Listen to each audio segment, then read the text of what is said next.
Sorry, I instinctively said "boo" like I was jump scaring you with the stream starting, even though I know nobody was here to hear that. Let me publish some stuff, put some posts out on Twitter, Mastodon, and Discord.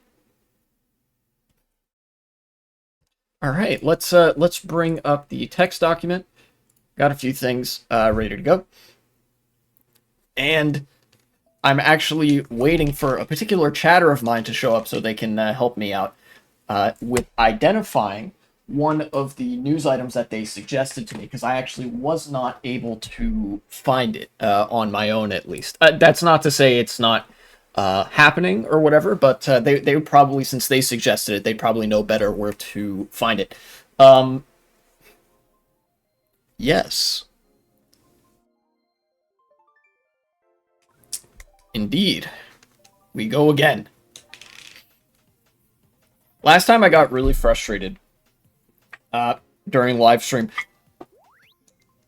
Hello, Globalize My Agenda. Welcome back. Last time I got really frustrated, and I figured out that the reason that happened was actually because there was a storm system approaching. I'm prone to certain mood changes and like getting really off kilter when there's bad weather coming and when there's bad weather like in the moment.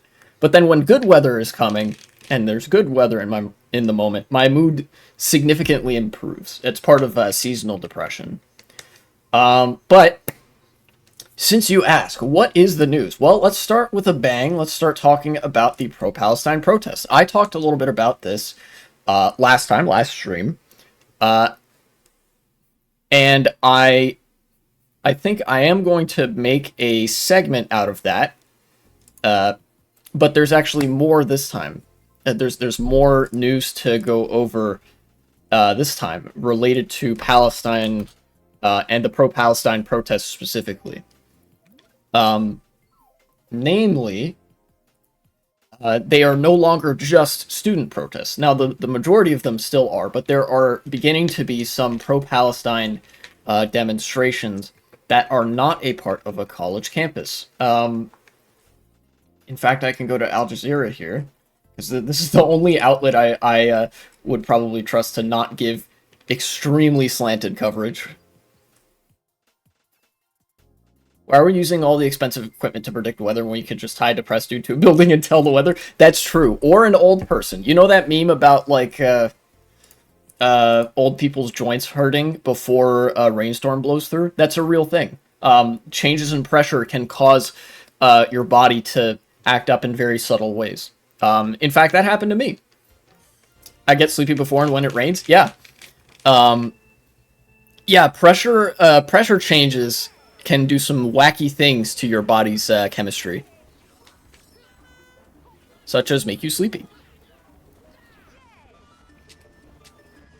A lot of people get sleepy, I think. Yeah, that's certainly a thing that happens. But anyways, yes. Al Jazeera had some good coverage of the pro-Palestine protests, which have now spread beyond college campuses and are now in certain like city centers, as well as being in other countries now. Primarily, the pro-Palestine protests were an American thing because, as we probably all know here, America is the strongest and most consistent supporter of Israel and the genocide that they are committing in Gaza. But, you know, it's not like Europe has absolutely zero say. You know, pressure is pressure all the same, so. I think I got everybody outside of the cannon. Yeah.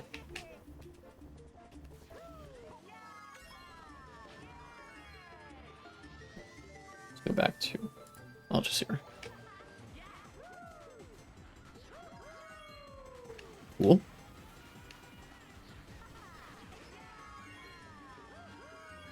Give me this.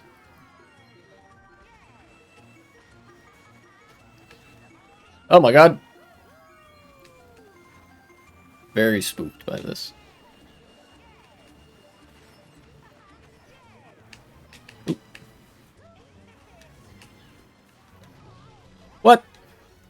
What in the world? That's wacky.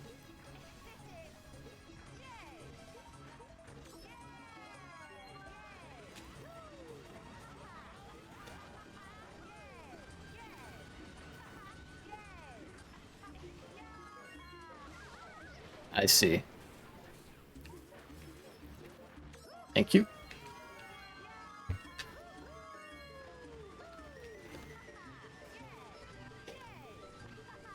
And it looks like I'm gonna get 5th. Okay. Oof. Not awful. Next race. Al Jazeera, what do you got? Pro-Palestine student protests spread in second week of demonstrations. Large-scale demonstrations take place in the U.S. universities and on European streets amid arrests and clashes with police. More of that Streisand effect. The police cracking down harder only makes the pro-Palestine sentiment spread further as a product of raised sympathy. I'm probably going to take this and splice it with the segment I did last time. Most likely. Here, in fact, let me... 0. Alright. Random.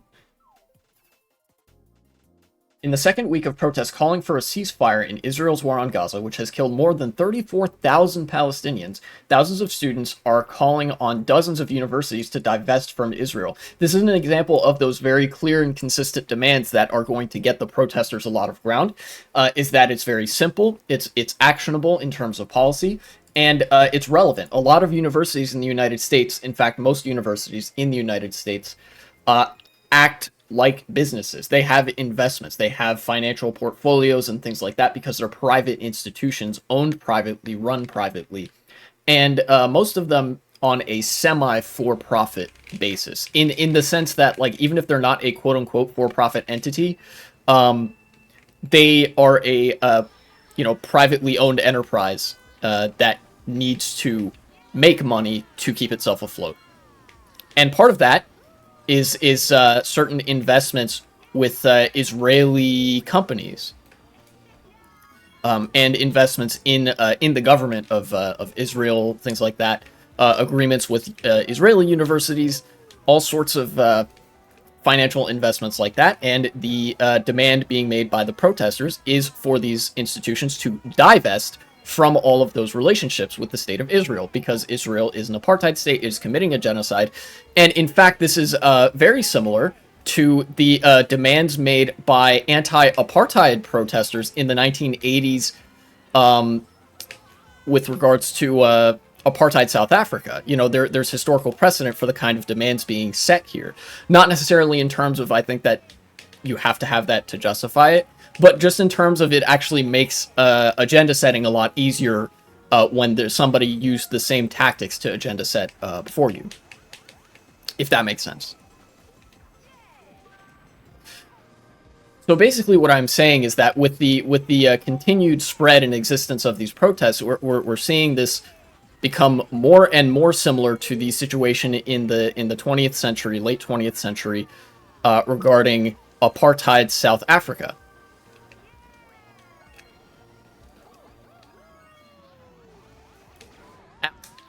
I'm gonna get last, probably.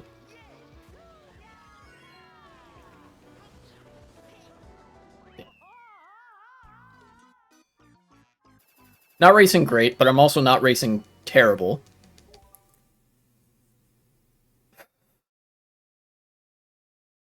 Some universities have been forced to cancel their graduation ceremonies, while others have seen entire buildings occupied by protesting students. Yeah, that's right. I think, I don't know if I mentioned this last time, USC was one of the first universities to actually cancel the graduation ceremony for the students. And the reason they did so was not, mind you, because of any safety concerns. The protests have been incredibly peaceful. In fact, the only people committing violence at these protests have been the cops. I've seen no evidence to indicate otherwise. The main concern from universities that are canceling graduation ceremonies is that students will go up on the stage and say "Free Palestine" and basically turn the graduation event into another protest, which the universities don't want because they want the protests to stop. Um, Here we go. One of the latest to join the movement is the City University of New York, abbreviated to CUNY, which I believe is pronounced CUNY, like Q and then the word "ni."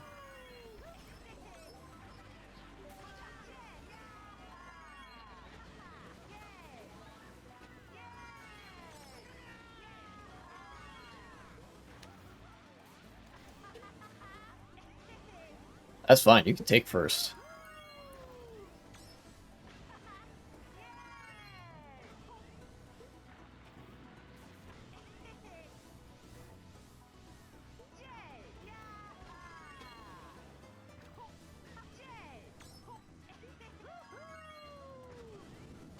I don't have red shell protection, which could be dangerous.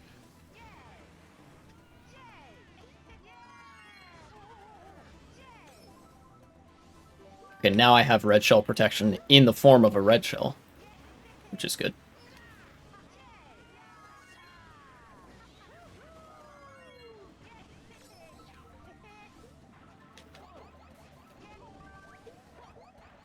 Okay. In just a minute, I will resume talking about the news about the protests.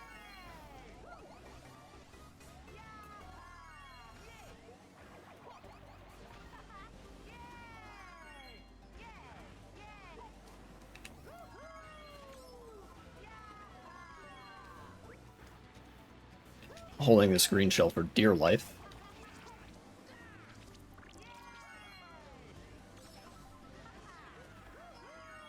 No! Ah!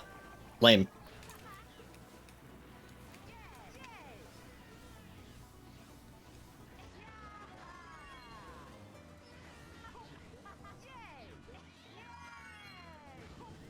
Okay. Whew.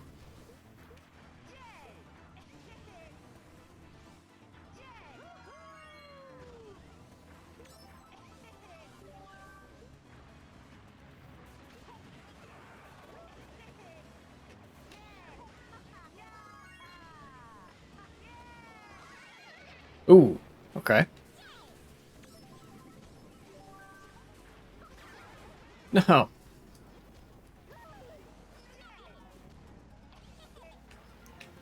I drove so well just to get fucked at the end. Ah, damn it. This room has it in for me, seems. No different than the last time.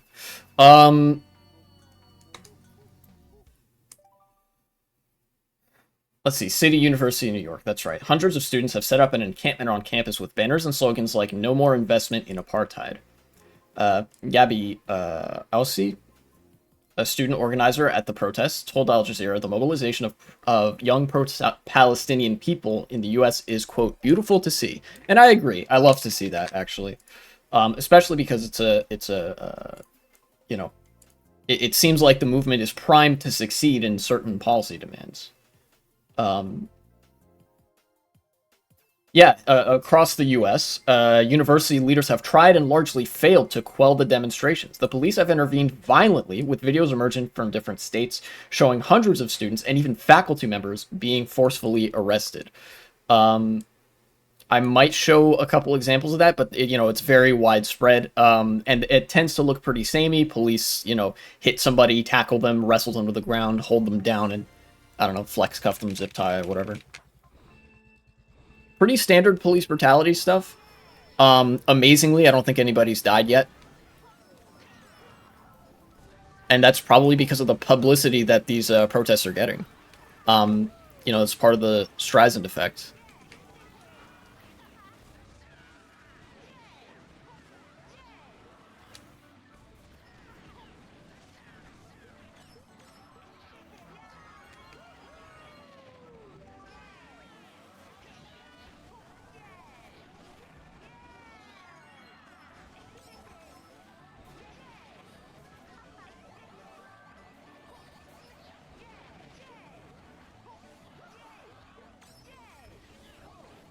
I didn't realize I was holding another item.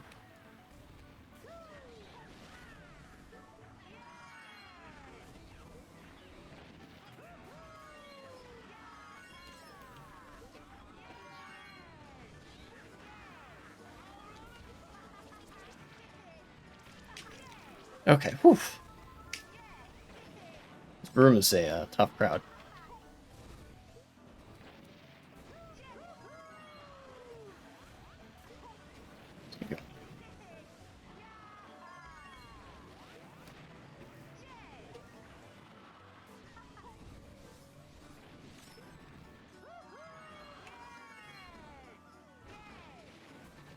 Nice try by that guy.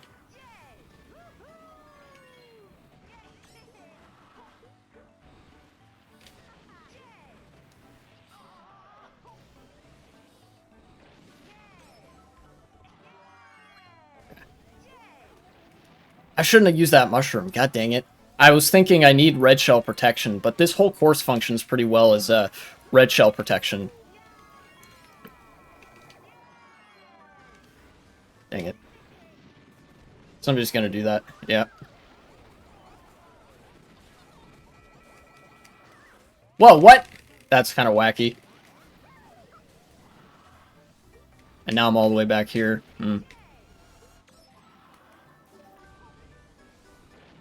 Alright.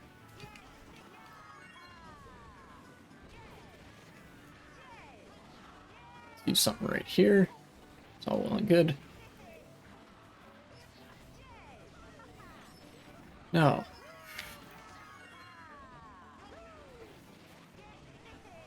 I need a box. I really need a box. Okay. Got one. That's good.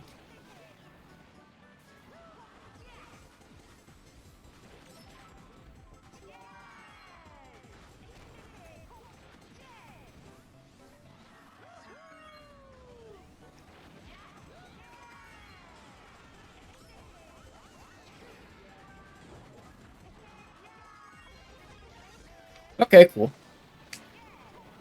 Second place. Shock dodge and all. Really good item luck at the end. Anyway.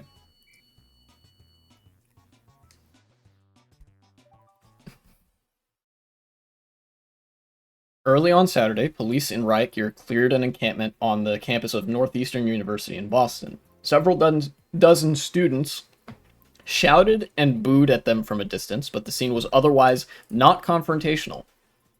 The school said in a statement, oh, I remember seeing this. The school said in a statement that the demonstration, which began 2 days ago, had become, quote, infiltrated by professional organizers, unquote, with no affiliation to the school, and protesters has used anti-Semitic slurs. They did not, notably, provide an example of either of those things happening because they didn't happen. You can bet your ass that if either of those things were actually happening, the universities and the police and all sorts of like right-wing affiliated media and actors would be like clamoring, scrambling to post those video clips as fast as they can. But that didn't happen. Funnily enough, what has been happening is that people have come from off campus to support Israel and harass the pro-Palestinian protesters. As a matter of fact, there have been a couple video clips that show, Zionist activists getting pretty handsy and, well, shouting racial slurs. And if I show a video of that, which I hope I will not have the audio playing because, they would be saying racial slurs.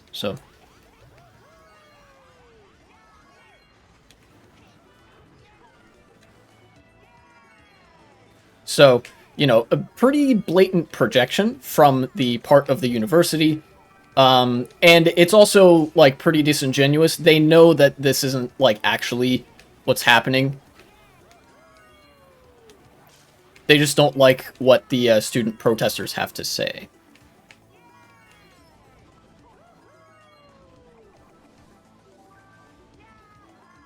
And hey, the reason that they have to do this kind of rhetoric in the first place is actually pretty good for us because the protests enjoy a pretty large degree of public support, so they can't just attack the protests outright. They have to sort of come at it from this weird, oblique angle.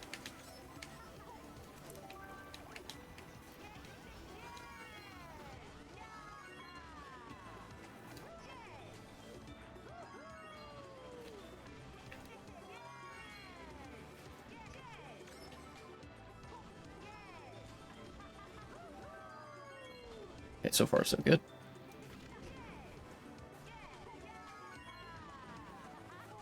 Ow.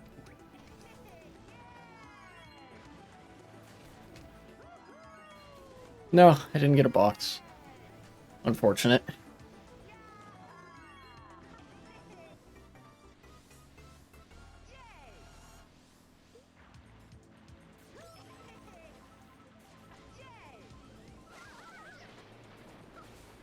Been racing pretty good this race.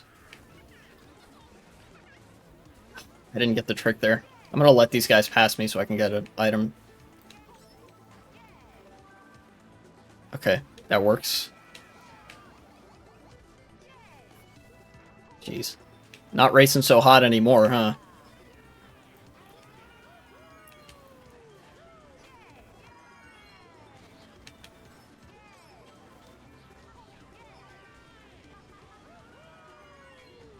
I'm gonna use this here.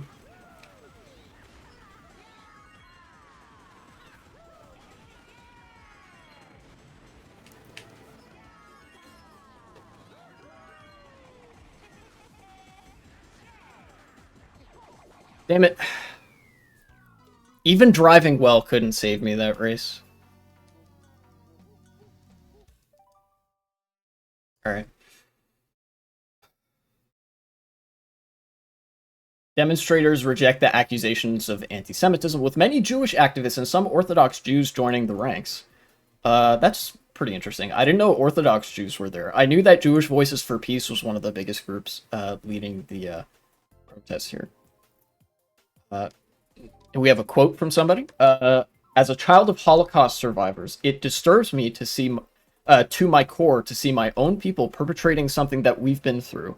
Jewish anti-war protester Sam Koprak told Al Jazeera at a campus gathering.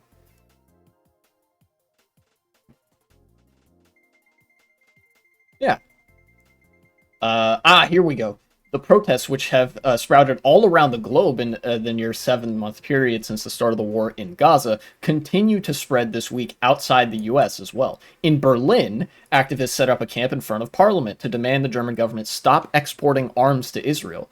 At the renowned Sciences Po University in the French capital, Paris, protesters on Friday blockaded a central campus building, forcing classes to be held online.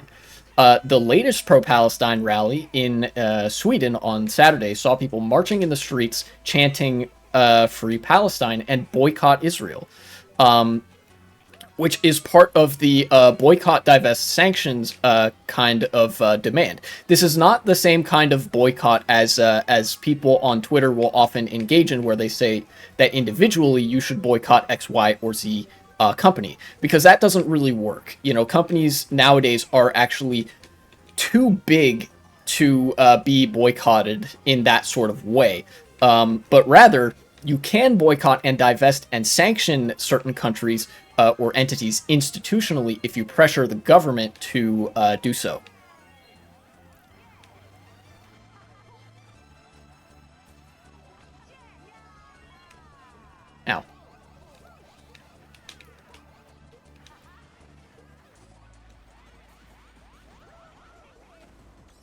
Now, you tried.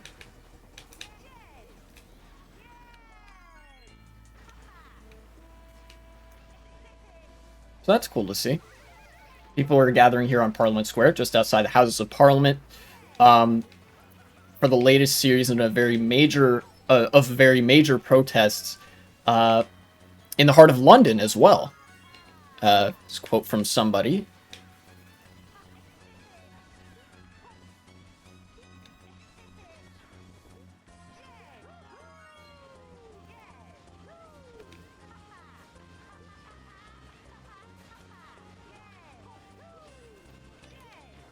I didn't get an item from that, but that gained me a lot of... Oh, okay, well, I got an item here.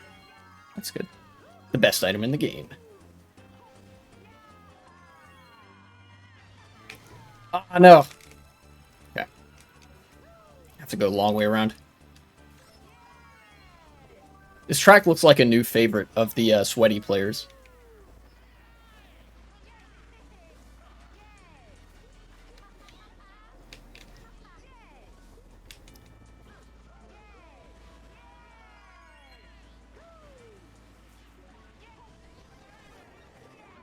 Yo, what's up? Stream snipe? He's stream sniping for sure.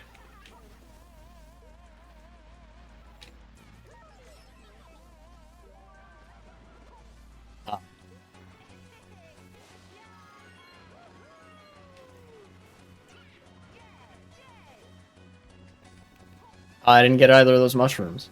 It's unfortunate.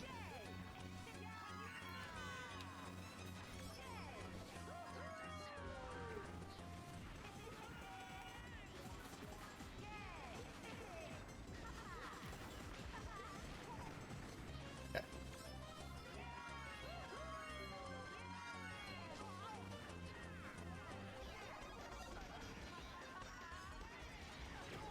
Ow! Damn it.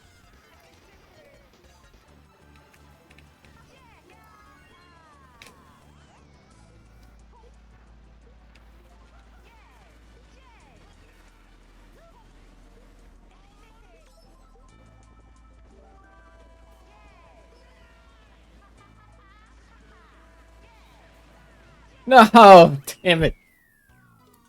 Ugh. No matter how well I'm driving, it's just not good enough. Although I didn't drive great that race because I was trying to read from the news at the same time.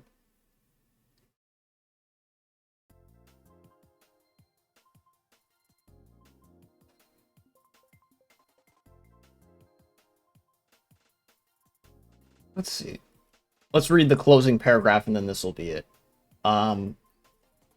It's a quote from Rina Shah, a Washington-based political strategist and former senior congressional aide. These students are out there concerned about America's role in backing Israeli PM Benjamin Netanyahu. On the one hand, we're supplying weapons and funds to do what he wants to do in Gaza, while on the other, we're sending humanitarian aid to Gaza.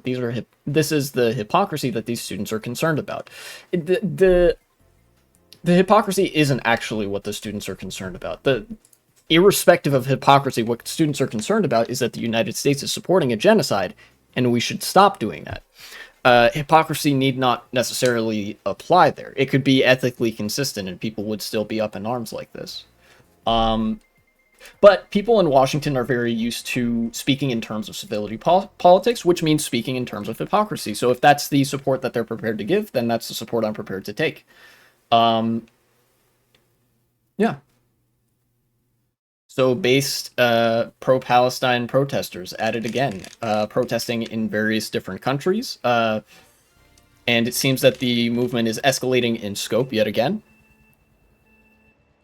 And again, this is sort of an optimistic we'll see moment where you know, it's not guaranteed or necessarily even super likely that something will happen, but it becomes more and more likely every time the protests grow somewhat larger and you know, retain such a unquestionably morally justified character. Ow. Give me this item.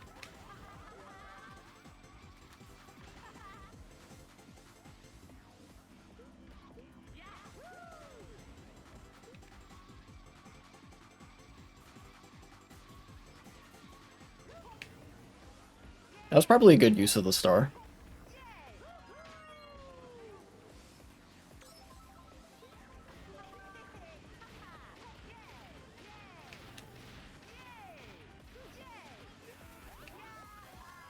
No.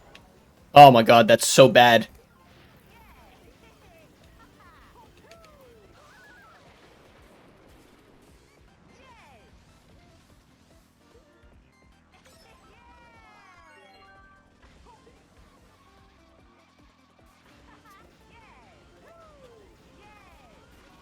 Oh wow, that actually worked. I'm honestly surprised.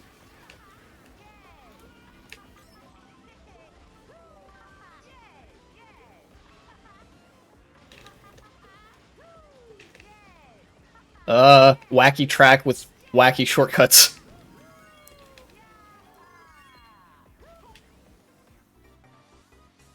Okay. Let's go.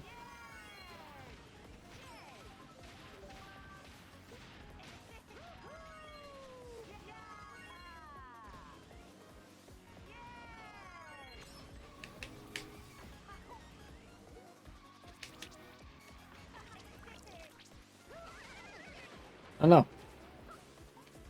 Okay.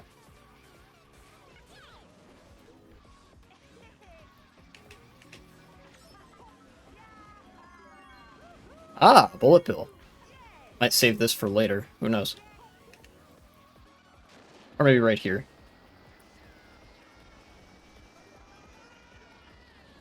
Yes, give me that box. I'm in first. Wacky.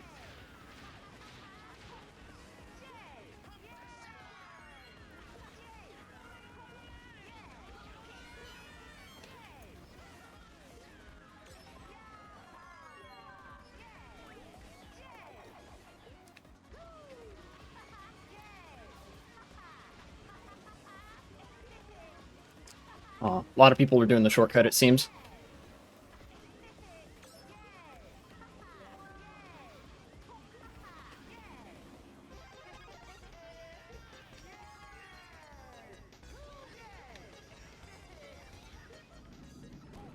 No! I hate this.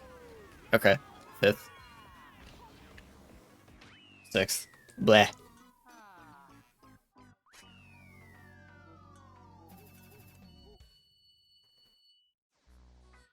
Only -6 for 6th? Fuck it, I'll stick with this room. The onus is pretty high, but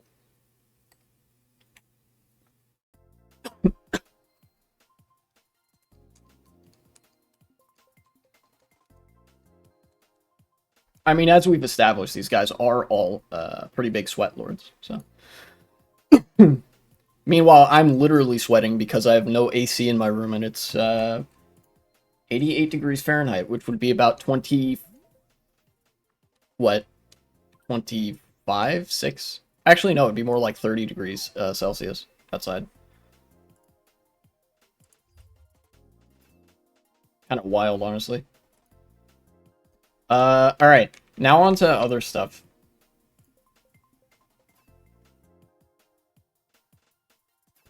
What did I want to talk about with European politics?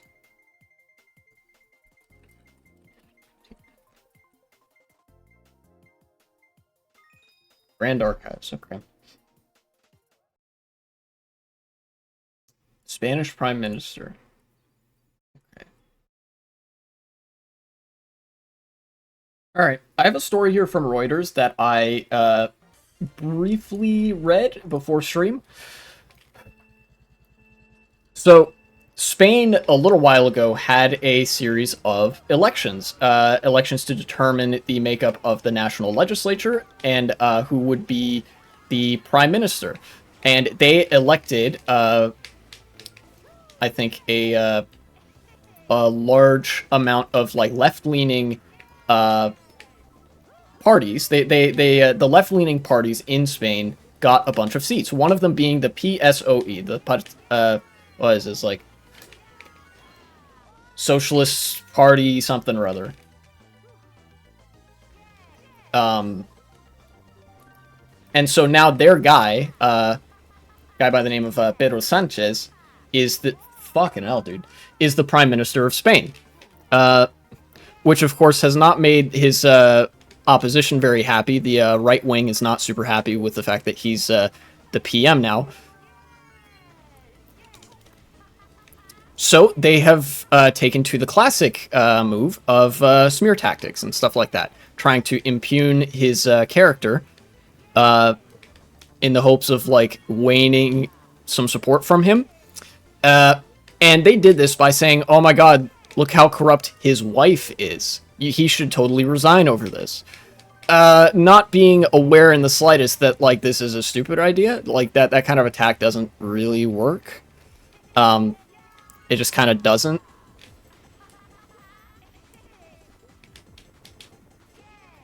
And so, amid calls to resign, Prime Minister Sanchez basically said, no, I'm not gonna resign. Sorry.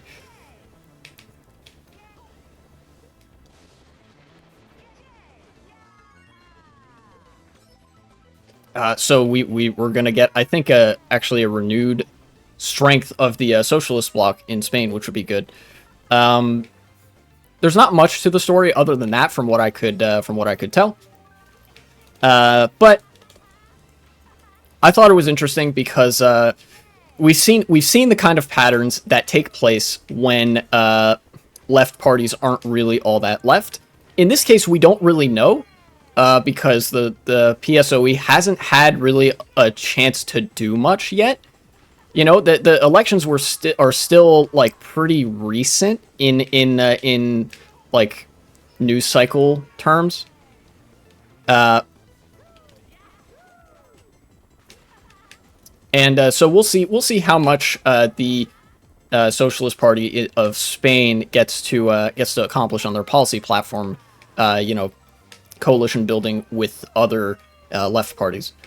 But we have seen, this is what I really wanted to contrast, we have seen the results of right-wing parties taking power. Particularly, you know, my mind goes to the Netherlands, where there's this very, very funny cycle of the right wing taking power, getting nothing done, and then infighting so hard that the government collapses, and then wash, rinse, repeat. Here it seems that the right has to try to induce that left fight, that infighting from the outside, because the left in Spain is not you know, as much as the left infights, it is way less prone to infighting than the right wing, at least on an institutional level. You know, lefties can get into it all the time on Twitter, but when a left party comes to power in a country, they're oftentimes more cohesive, at least in moderate policy objectives, than right wing parties, because right wing parties are way stupider. Let's be real. But either way, it is very funny that all the right-wingers, European right-wingers, were being like, no, Prime Minister Sanchez must resign because there are accusations of varying credibility that his wife is engaging in corruption and business malpractice. No, and then he was just like, no. One, that's not true. Two, I'm not resigning. So you know, total Partido Socialista victory, I guess.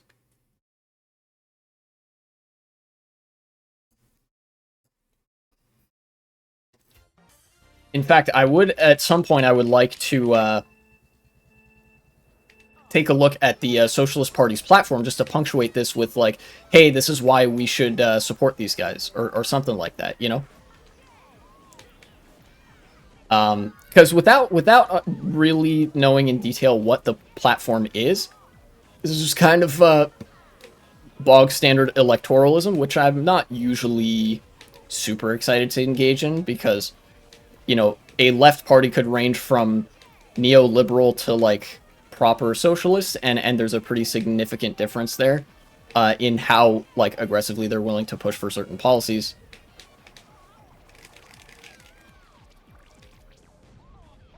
In fact, globalize my agenda. Since you're here, would you mind looking up what the platform of the what the political program is of the Spanish Socialist Party that's in power right now, so I can take a look at it, because I'm racing, don't really have the time to do that.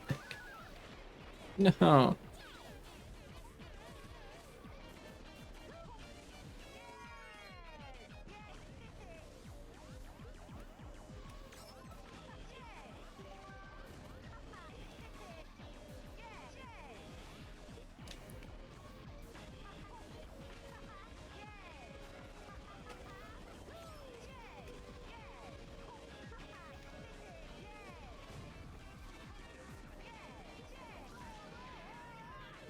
Well, you and me both, Amy.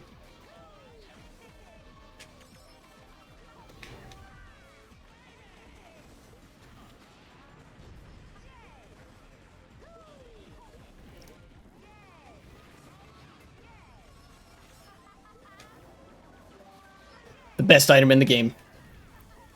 I instantly passed 3 people.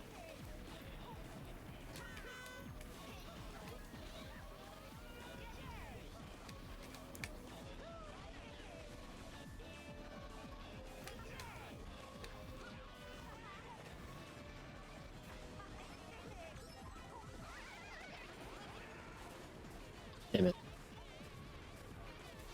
This always happens.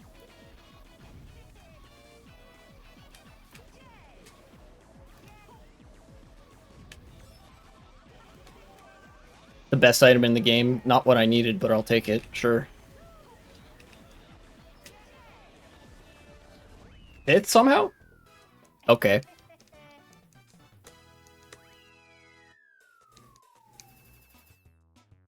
Fuck it, sure. Actually, I'll just look it up. Spanish Socialist Workers' Party. Sure. What do you got, Wikipedia? PSOE. Where is their political platform? Let's see, we've got a history section, Second Republican Civil War section, return to democracy. What do we got? Sanchez leadership, 2014 to present. Political ideology.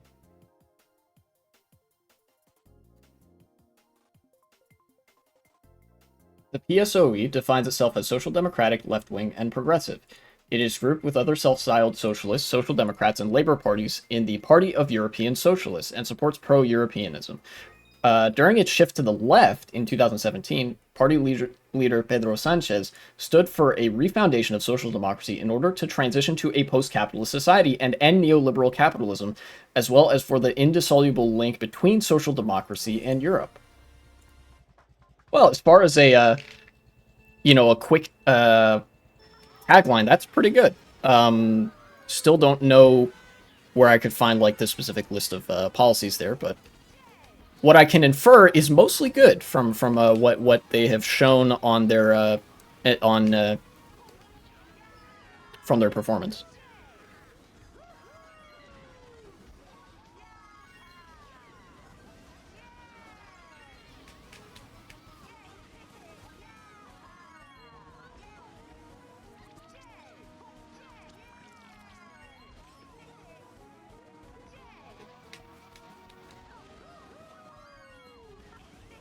I'm basically just waiting for this guy to get rid of his green shell so I can start using this golden, because I don't want to get hit. Yeah.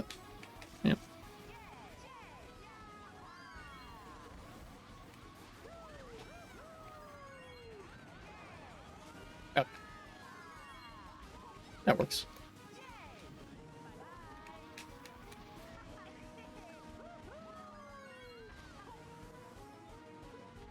Alright, where do I go from here? Perfect.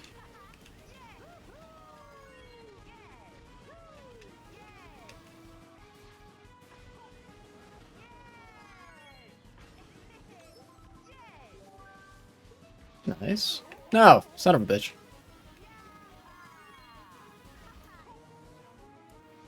You get rid of it? You got rid of it.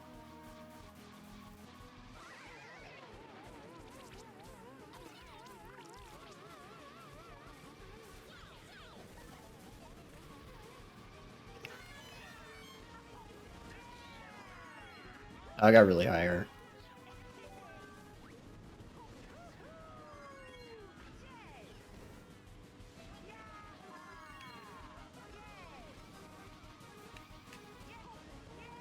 Oh wow, that's faster, huh?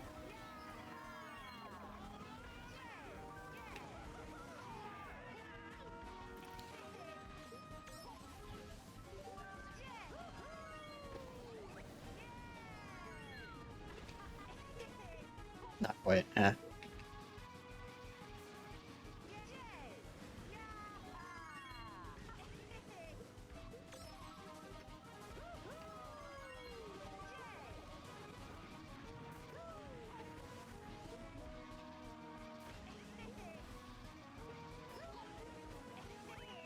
Yeah.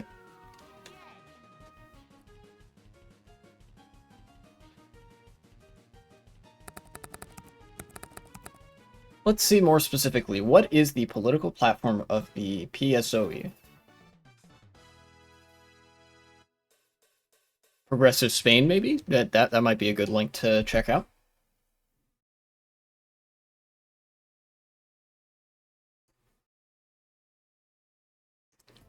More about the... Okay, let's check their website. Here we go. Please? Ah! .es. Translate this page, please. Alright, so this is translated from Spanish. Might be a little bit goofy, but we'll see.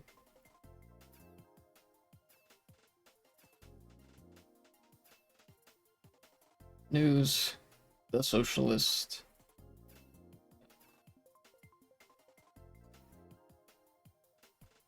platform.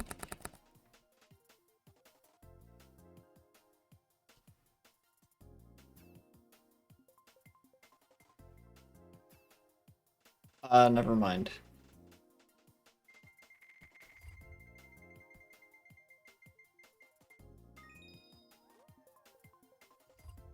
Well, I think I've done enough searching for that.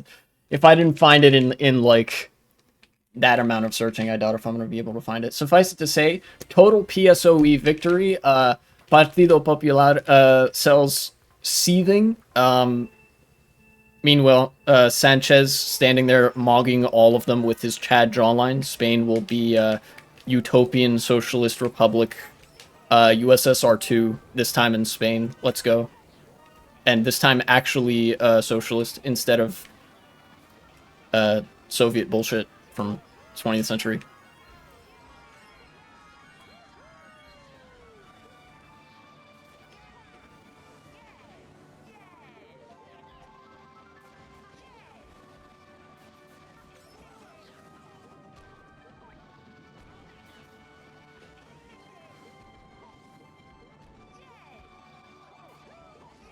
Uh-oh.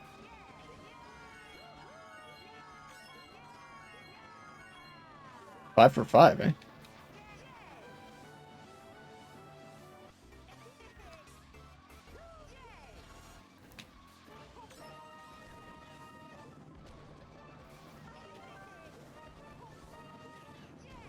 Okay.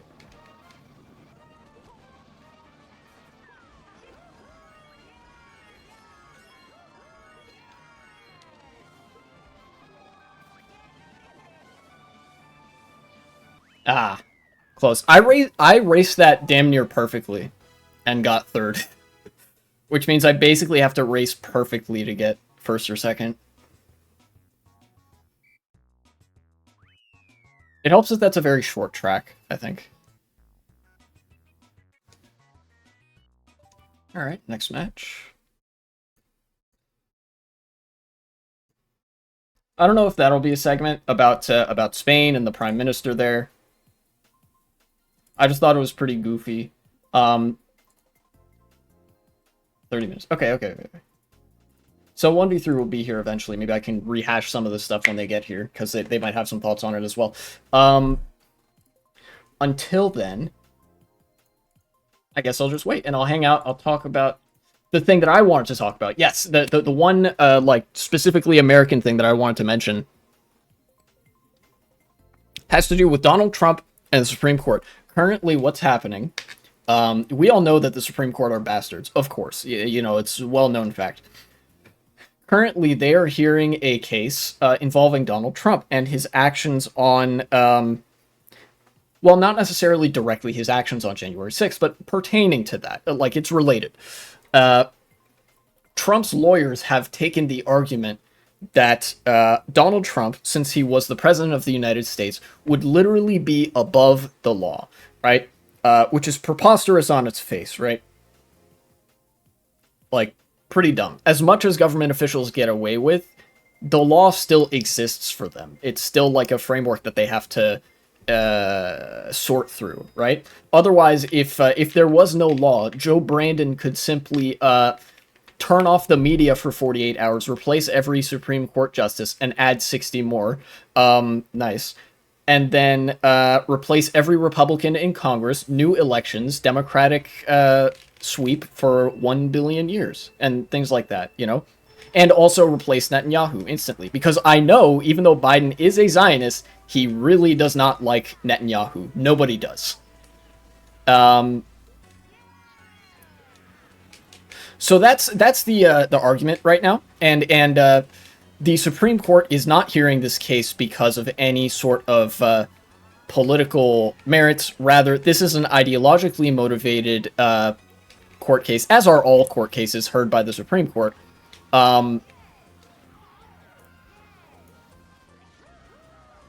the supporting evidence I have for that is not just like the framework of the court itself, but also goofy. Also, the fact that the lower court, there was a lower court that heard this case as well. It had to be in an appellate court to even make it to the Supreme Court in the first place. And the appellate court, the lower court, ruled in 11-0 that no, Trump isn't literally above the law as the U.S. president. This is fucking ridiculous. Get that shit out of here, basically, was the ruling. And the Supreme Court decided to hear it anyway. Because I don't know. Well, actually, I do know why. This is part of the Project 2025 playbook. I believe I've touched upon this a little bit before, but I might make this into a video segment, so it might be worth mentioning now in particular. Part of the playbook of Project 2025 is to ensure that Trump wins again. That's like one part of it. In order to do that, they have to use the Supreme Court and all the levers of power that conservatives have at their disposal.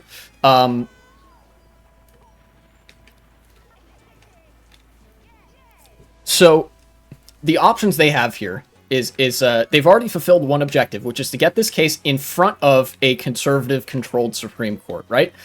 Option number 1, 2, and 3 now for the next step are you let the court rule against Trump, in which case the strategy will have failed, or option number 2, you have the court rule in favor of Trump, ruling that a president is literally above the law, which could save Trump's neck, but would also garner some very, very funny circumstances for things that Biden would all of a sudden be able and allowed to do.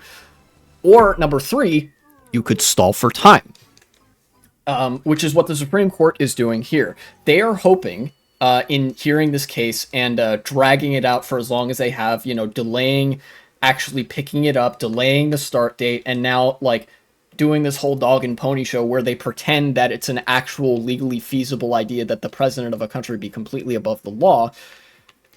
They are hoping that by the time the case is done, Trump will have won the election so that their ruling wouldn't matter either way, because that is another part of Project 2025 on the part of conservatives, is to get a conservative president in office who is subject to the marching orders of the conservative political machine, and then just strip the administrative state and strip all of the democracy out of America that they can in order to secure their rule for as long a time as possible, and to kill as many minorities as possible, presumably mostly trans people, right? That's Project 2025, and this is one cog in that broader machine, is the Supreme Court.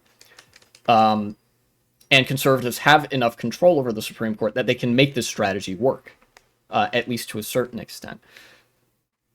Even then, this rides on the possibility of Trump being re-elected to the presidency, which, if he's not, then their strategy, at least for a year or two, has failed.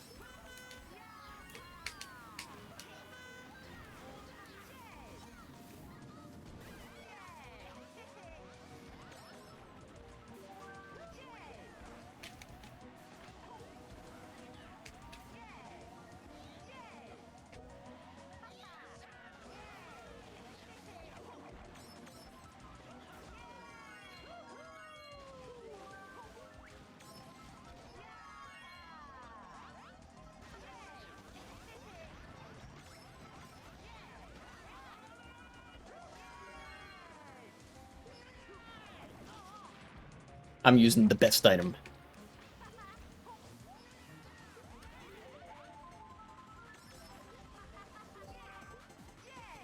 But that I wanted to mention the ongoing Supreme Court case that Donald Trump is embroiled in, because it is one way in which it is one of the ways in which conservatives try to gain control of the United States, but also like many other countries, is that the courts tend to be more amenable just by design to conservative interests than, say, just the presidency or just the legislature would be. Usually the conservatives will have to try to get some foothold in the courts for their strategy to really work long term.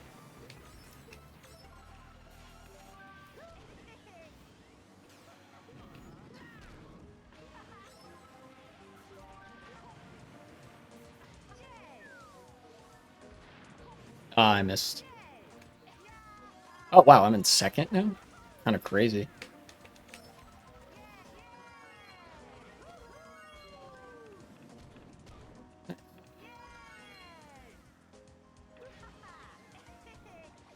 Me item. Thank you.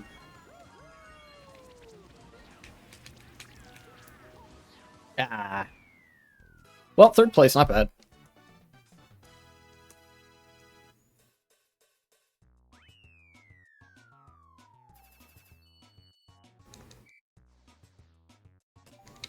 I'll keep going.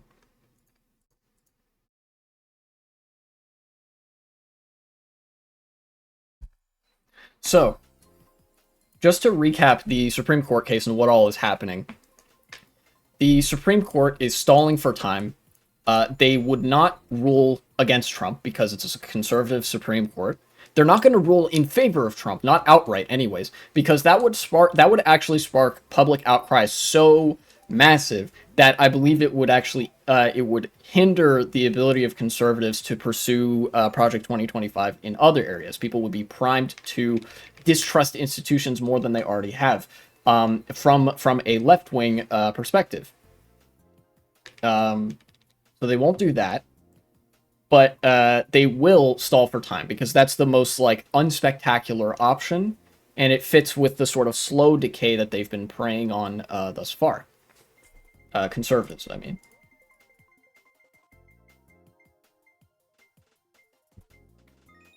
Awkward dungeon. Apart from that, now I'm gonna race, and then I'm going to cover the other bits of news when the aforementioned chatter shows up, because I don't really have that much to say about it on its own. I would need some more context.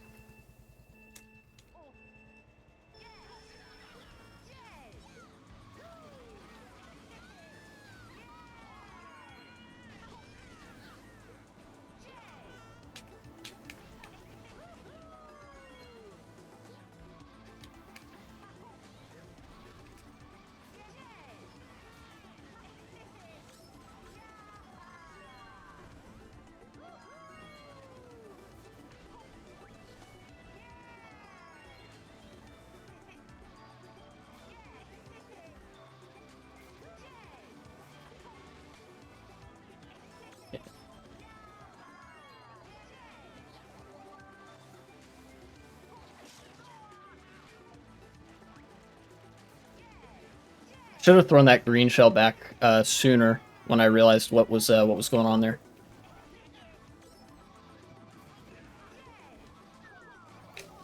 Ow.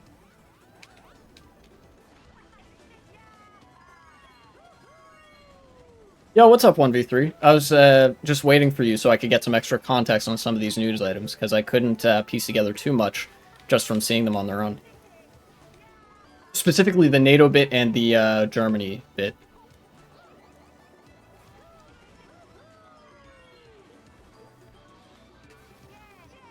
But I did talk about the bit about Spain, because I had actually seen a little bit about that on Twitter and stuff. I'm gonna try to get this guy in front of me right before the boxes.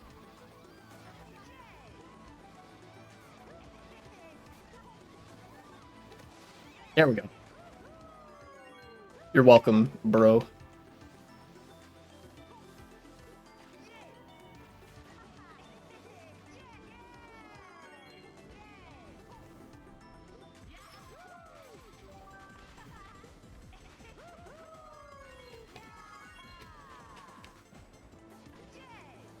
Alright. Nice. Let's keep going.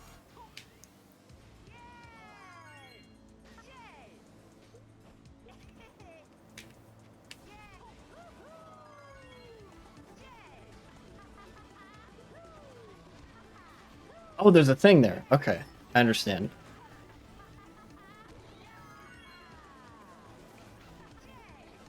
Okay, whew, he threw it forward. No, he's got another one. Damn it.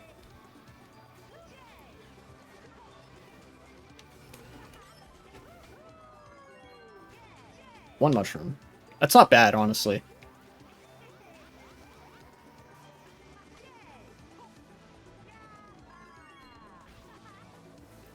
I'll use it here.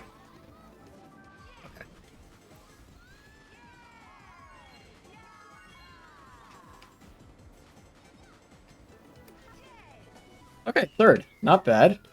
All right. Actually, let's start with, do you think you could find a link to what you were talking about with the far right in Germany? I looked up a couple of things and I couldn't quite figure out which one was the incident you were referring to, or the news story.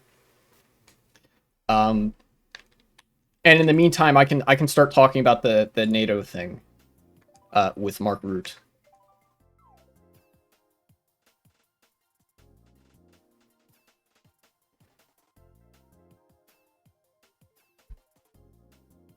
Have the Associated Press up here. Turkey says it backs outgoing Dutch Prime Minister Rute's candidacy for NATO chief. Okay. The fact that Turkey is supporting this guy's bid for NATO is a little bit, it raises some question marks for me. It might not be concerning, but yeah.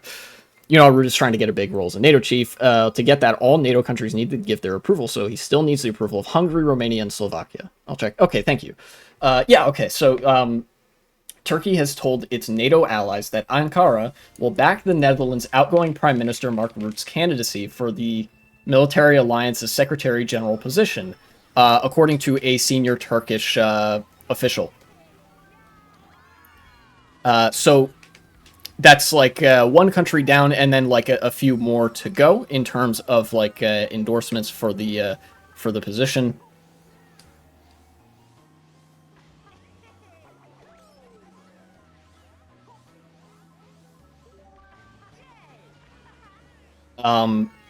Article's relatively short. I should be able to, if I get behind here, I should be able to read what's going on.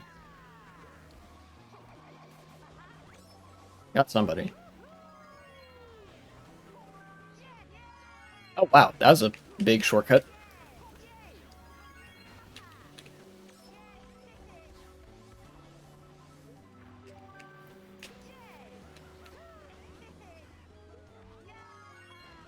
Ow. Okay, everybody's taking the shortcut.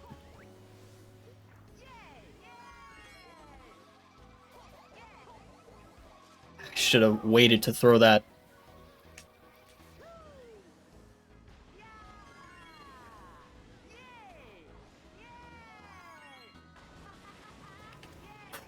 I only missed that banana by a hair.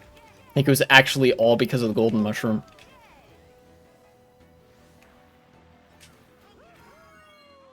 Oh, barely.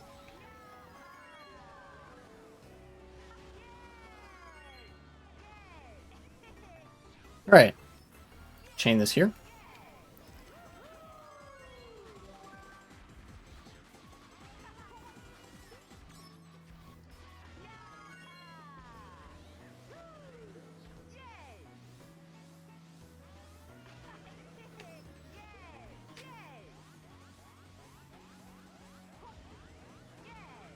What is even over there? How, like...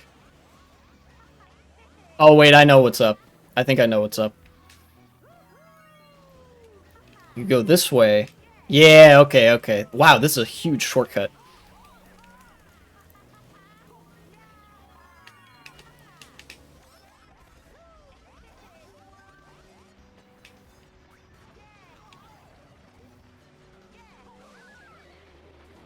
Oh, nice.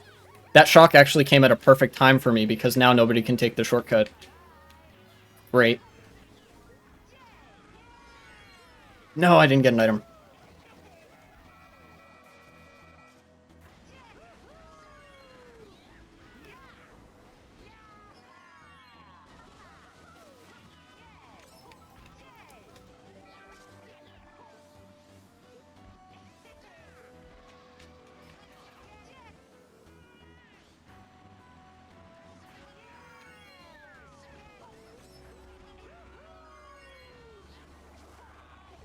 Oh, shit. Pretty wild. Okay. It doesn't seem to be about the same thing, so a bit confused. Okay.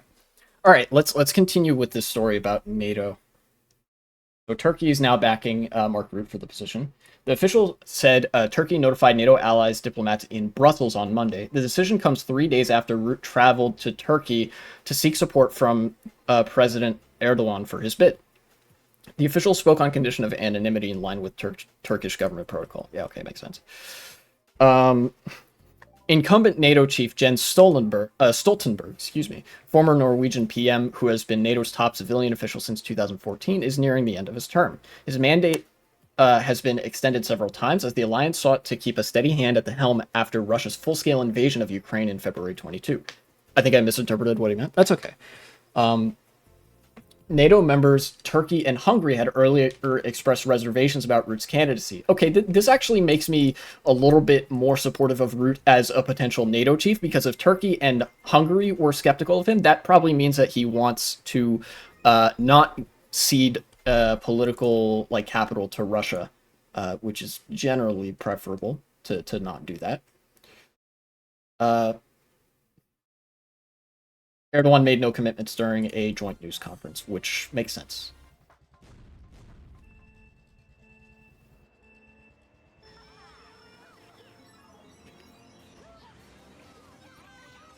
If that's the case, I'd die of shock, yeah.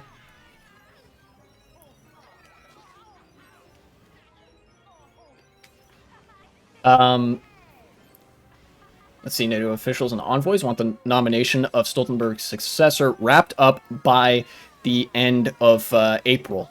Okay, interesting. Before competition for top European Union jobs begins in earnest in at some point in June. Okay. I'm gonna use this here, I think. Yeah. They're keen to avoid having a potentially divisive issue mar the alliance's 75th anniversary summit happening in July. Oh, okay. In Washington D.C. All right.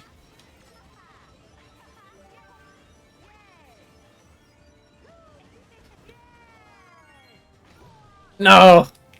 Oh my god, that's so bad. That fib was devastating, dude. All right, here we go. No, don't hit me. God damn it. Okay.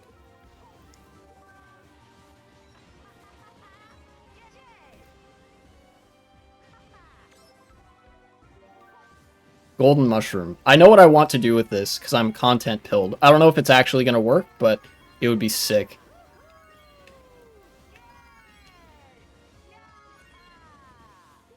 Okay.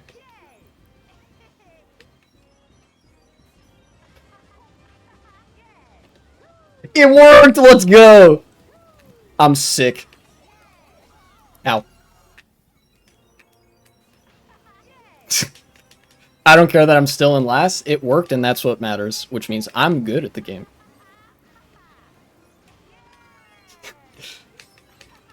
That was so cool.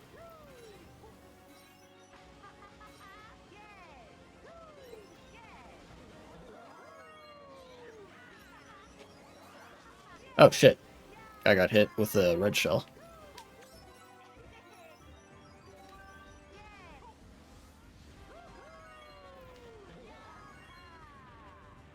That's a good spot to use a mushroom, I think. So it's right here. The best item in the game! Let's go!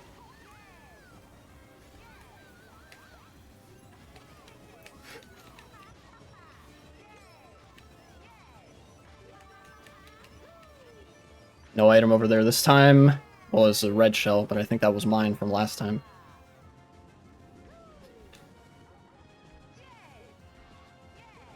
Not gonna do the shortcut again.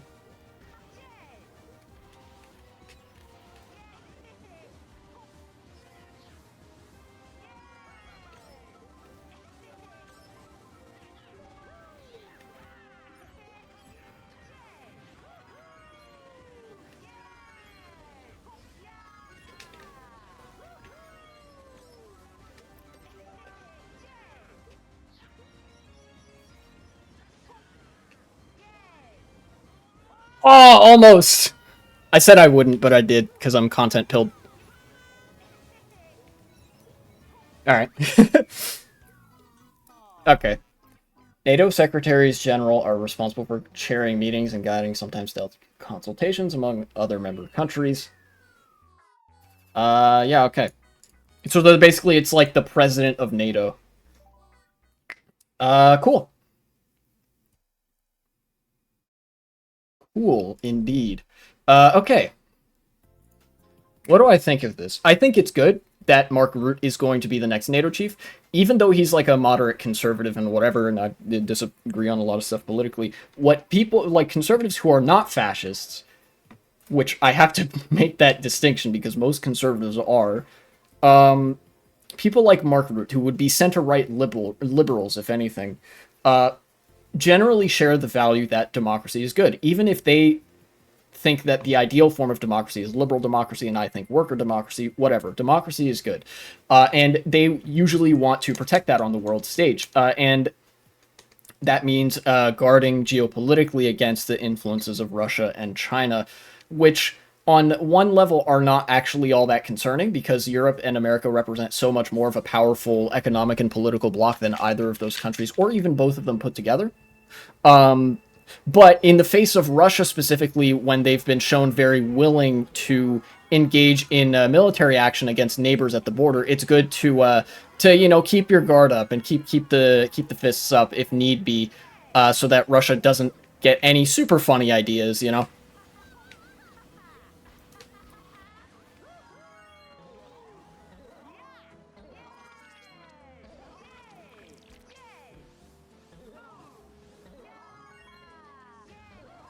Okay, I have to use that.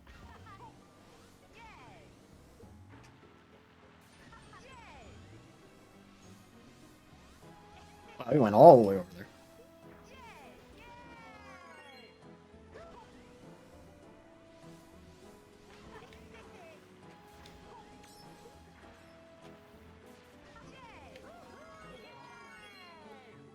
Oh, that's how you do that. Okay. Our comedians will be able to make fun of him again? Yeah, true.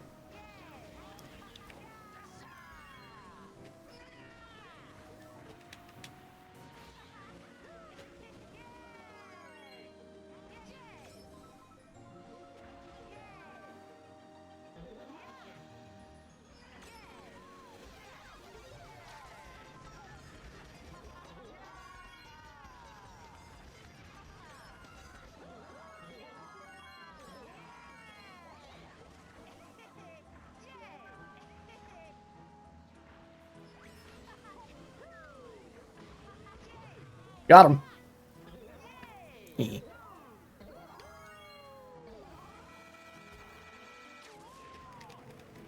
True.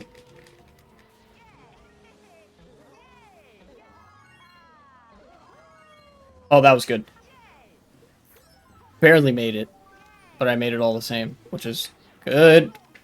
Goddamn smart bounce. You saw that? That adjusted course as I was turning.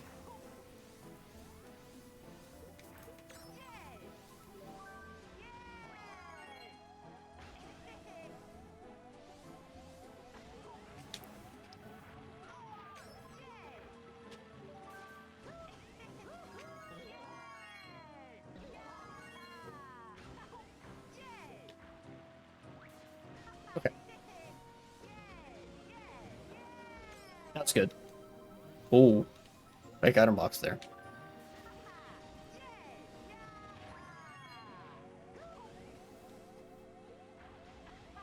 Triple red shell's not all that useful, but it's something, I guess. No, I didn't know that was gonna hit me.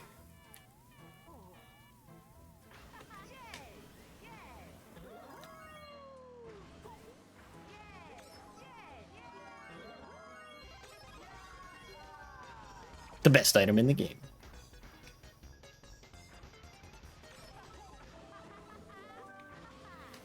Nice try.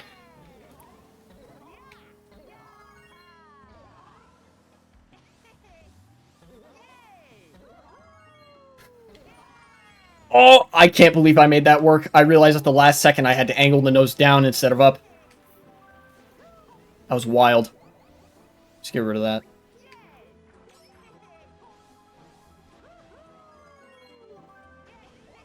Get rid of that, too.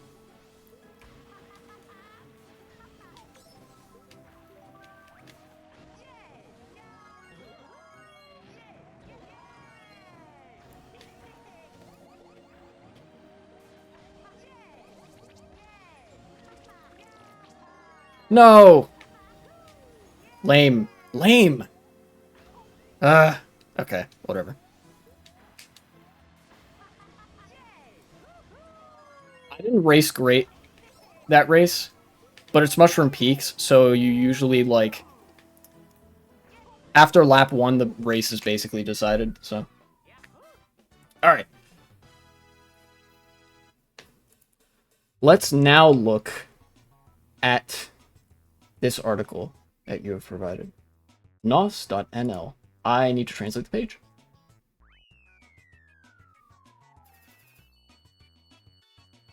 Ah, okay. So, we're engaging in some good old-fashioned German hogwash. Clowning on the German far right. Wouldn't you know it, Germany has a Nazi problem. It's been known to happen from time to time.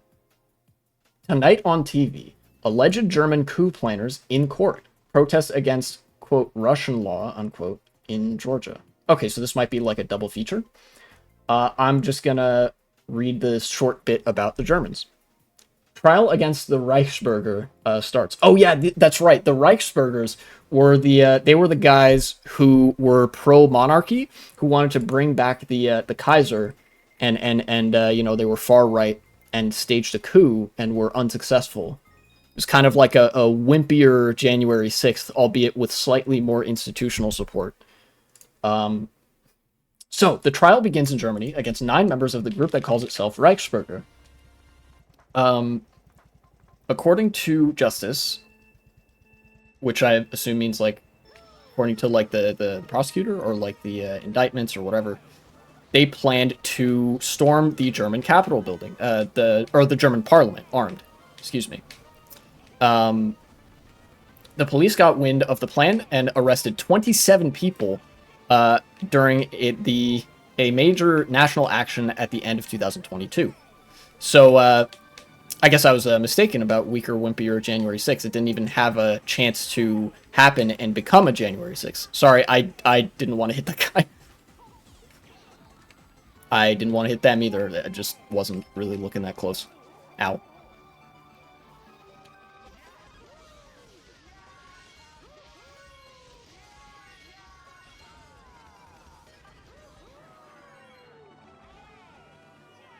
Oh, okay. Ah, blue shell.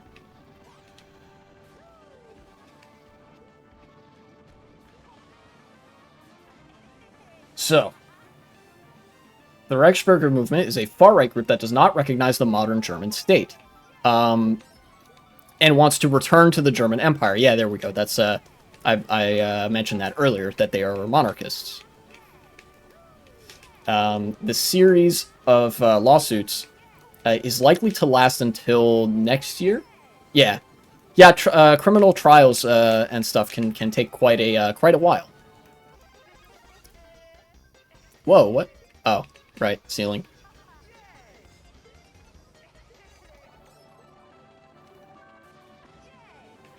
Mushroom.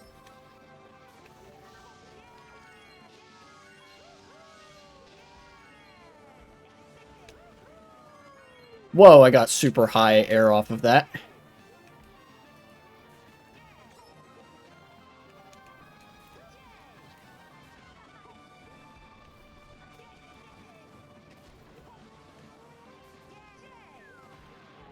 Ow.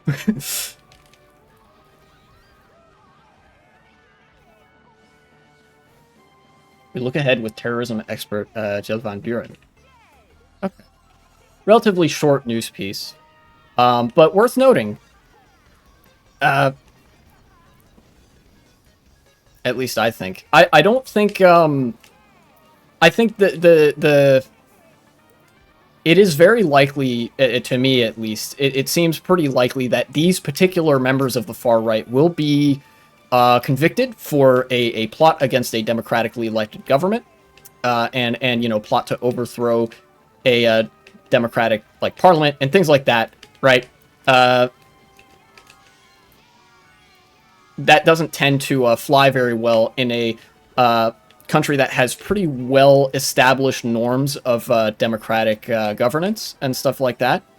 Especially one as relatively stable as Germany, with like as good of an economy as it has. And second, looks like. But this is by no means a like crushing blow for the far right, I think. It would be so hilarious and scary at the same time if they succeeded. Yeah, the reason I mentioned institutional support earlier, which it seems like these guys didn't have either, is that you can have a really small coup, but if you have people inside the government that want your coup to succeed, you will possibly succeed anyways, right? A significant part of the reason that these guys didn't succeed is, number one, because there were so few of them, and number two, because the German government, even the far-right elements, are not very monarchist. At least they can't openly be. Like, they couldn't openly get away with monarchism without consequence. Effectively, they did their coup at the wrong time with the wrong factors and all that. There is still a very major far-right presence in the German government. Members of the CDU, the entire AfD. I think there was a new party formed from, like, dissident left elements or something like that.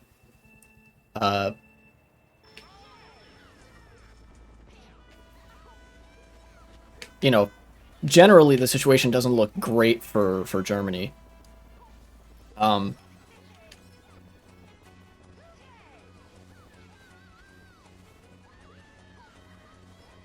So yeah, in cases like developing or developed, very developed countries, the things to watch out for are the factors that would make a coup like this more likely to succeed, rather than the planning and attempt of a coup in itself, right? Like, this coup isn't particularly worrying because the other factors that would make a fascist coup more likely to succeed weren't really present. But they might grow more prominent as time goes on. There might be more and more anti-democratic elements in the German government with time, which would not be good.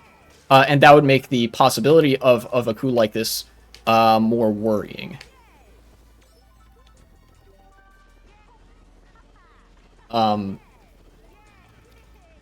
But there is a way to prevent that. It's a thing that the German liberals would be too scared to do, because it would mean doing anything, and we know that liberals like to not do things.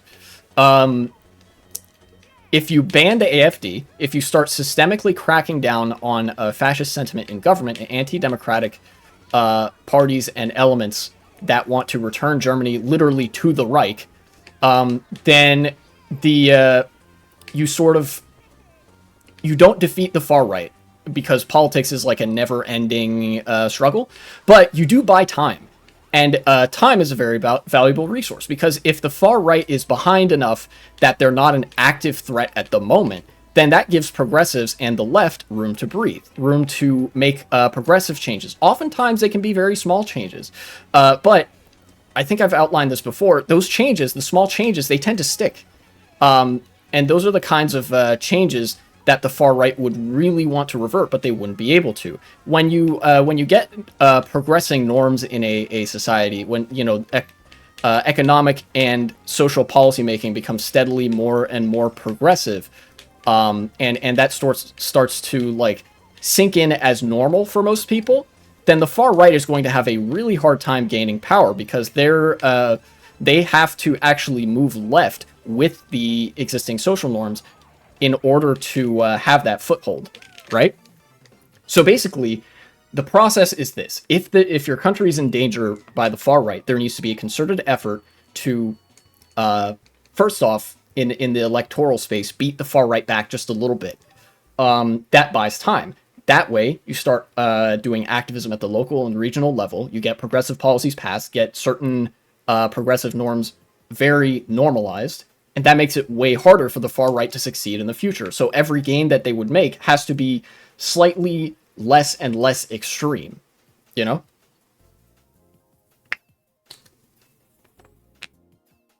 Effectively, the way you defeat the far right is by dragging them to the left with you, by making progressive politics so normal, both economic and social progressive politics, so normal that to reject them out of hand, to reject those progressive norms, would be like the mark of just a wholly unsociable person that you would never in a million years engage with, even if you're like a conservative or apolitical like centrist type, you know. It used to be the case in the United States that even a lot of conservatives resented the label of Nazism because America, for all of its faults, is a pretty progressive place. And, you know, there's the additional baggage that helped that Nazis were a wartime enemy for America in the 1940s. Sorry, I'm waffling a little bit. Basically, the German far right is gaining ground. The coup attempt was still very silly and goofy, but they're gaining ground in like the electoral space.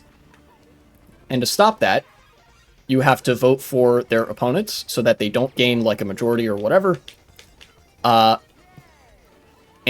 you have to protest in favor of and do activism for progressive policies so that every time the far right tries to advance again, there's an additional layer they have to pull back before they get to do their far right stuff.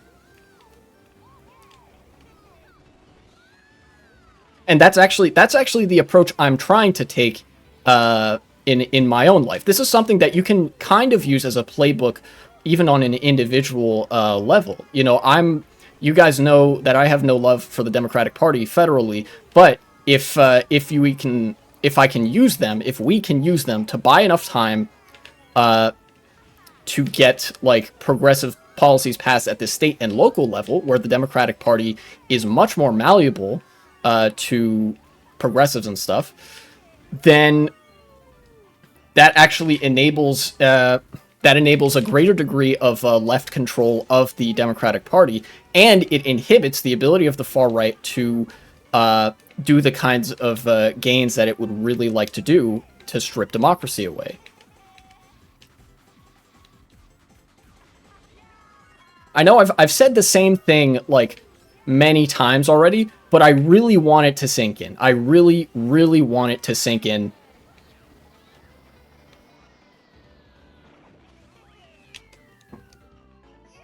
Because that is how you defeat fascism before it comes to power. Or in the case of the Netherlands, hear me out, you can wait for the fascist party to come to power and try to build a coalition, at which point they are so incompetent that the government literally falls apart and they lose ground all on their own. You don't even have to do anything. This is not an approach I would usually advocate, except in the case of the Netherlands, where it seems to have worked remarkably well. My congratulations to you for being hyper-based and defeating fascism by doing absolutely nothing, because the real fascism is the friends we made along the way. That's not actually true. Fascism defeats itself eventually, but you have to buy time for that to happen, basically. Best strategy, guys, listen carefully. Only if you're in the Netherlands. I cannot stress enough, this strategy only works if you are from the Netherlands. Everywhere else, you should do the other thing that I said. Local activism, regional activism, try to get little policies passed to advance the bar of progressivism just a little bit. That makes it way harder for fascists. And, you know, also, trying to get fascist parties banned doesn't hurt, because that also buys a good amount of time.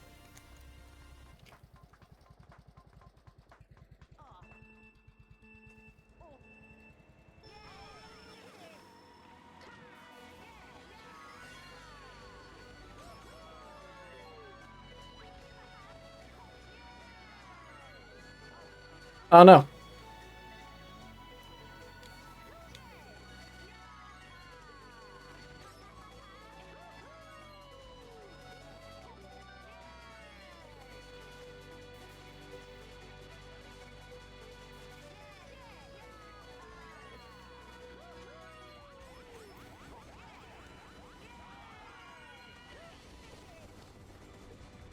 I'm gonna chain this.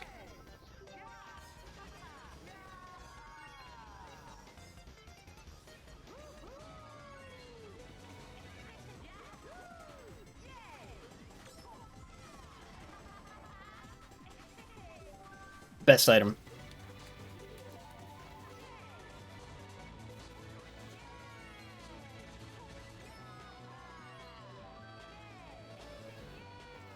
Oh, I want to mention as well, there's an institutional perspective that I can't believe I neglected to talk about, which is that the way fascists come to power is through a disillusionment with liberal norms, right? Which I believe that it is right for people to generally be disillusioned with, because I'm no fan of economic liberalism. But like what they do essentially is like they play as populists. They pretend to be populists. They take power, and then they're like, "Nah, just kidding. What we actually want to do is kill Jewish people." Right? I had talked about this with the BBB in a stream a while back, before the PVV even came into power.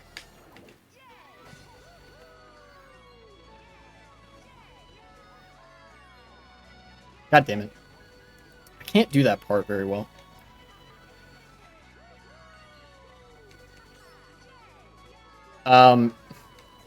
So how do you counter that? How do you counter the fascist strategy of populism? What can you do to buy time in the face of that? You can do your own populism. Liberals aren't very good at this. I mentioned that in the populism video because they are institutionalists at their core. But you know who is good at populism? Socialists. Socialists are very good at being populist, appealing to the people, because socialists have a genuine distrust of the system and genuine points of critique of the system that they wish to change. So, socialist policymaking would be good at sating the economic needs of people because it's actually tailored to those needs. The populist sentiment is better addressed by socialism than fascism. So if socialists are capable of taking power, or even social democrats, and they expand social safety nets, they expand worker rights and worker protections, they expand protections for minorities and things like that, if they generally make life better, then fascists have ammunition to turn people against minorities in the country. This is one of the big failures of liberalism, is that a lot of neoliberals, and including social democrats, some of them fall prey to this, get stuck in the trap of being institutionalists and doing nothing because that doesn't break any rules. And when you do nothing, you allow economic inequality to fester, you allow the contradictions of capitalism to fester, and that makes people's lives worse. The whole accumulation by dispossession and stuff, and that leads people to be very, very critical of that system. As I've said in another video, anti-Semitism is the stupid man's anti-capitalism. So you have to sort of meet people where they are and play off of that anti-institutionalist sentiment.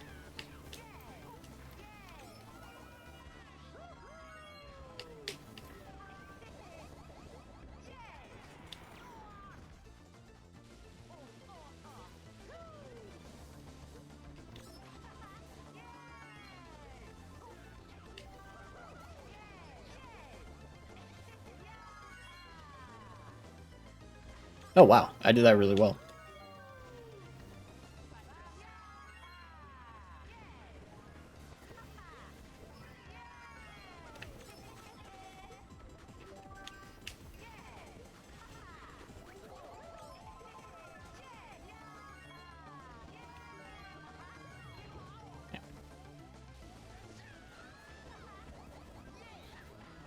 Sorry, mate.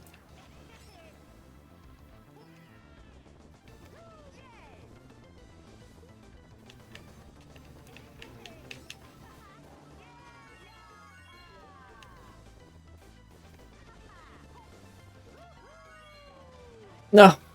Damn it. No, I'm fucking dead. Ah! Rip. Driving pretty bad this race, but it's fine.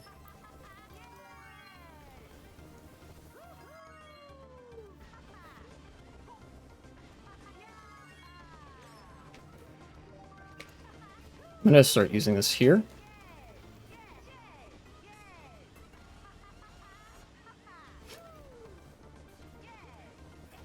I need a box here. Okay, nice.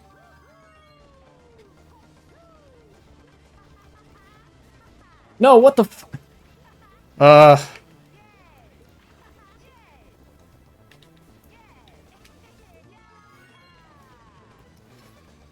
Same shit again.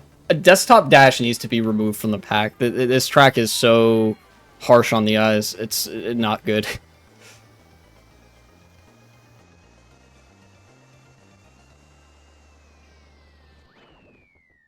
Ah, rip. You take that one as a mulligan. It's fine. We go again.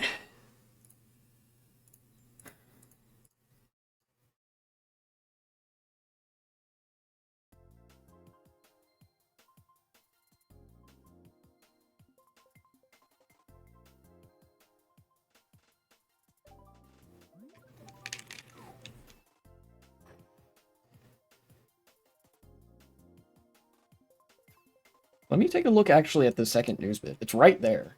Is Georgia moving towards EU or Russia?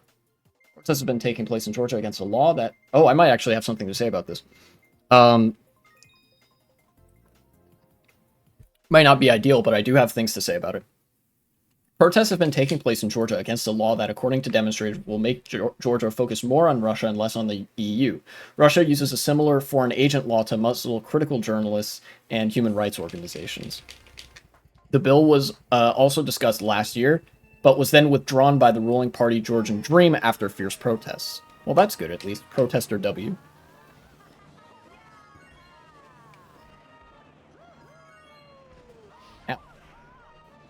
Ow.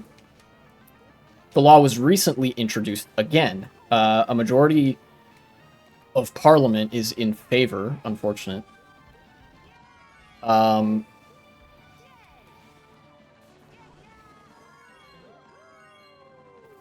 Whoa, I got pretty major error off of that.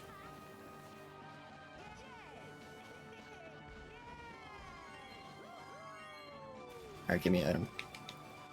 And the president is against it. Interesting. President of Georgia opposes this law that would have Georgia basically seek closer economic ties with Russia.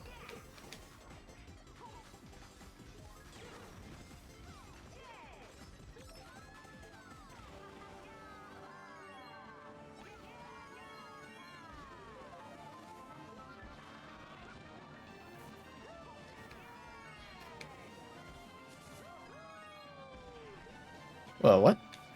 I don't know what they were doing.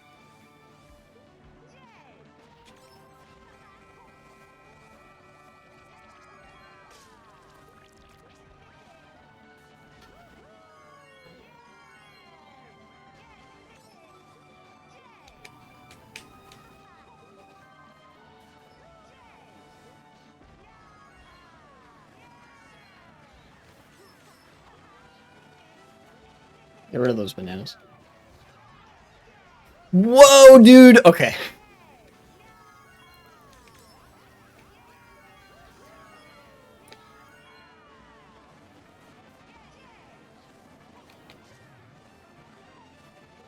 I see. Bowser's Castle's 2.0 with even more chaos. Yeah, this is, I've played this one a few times. This is a really cool track. I like the concept of this track. It's like a ice and fire track. More of the ice melts with each progressive lap. It's really cool. It's also very hot because there's fire everywhere. Oh no. Rip. I hope I don't get redded.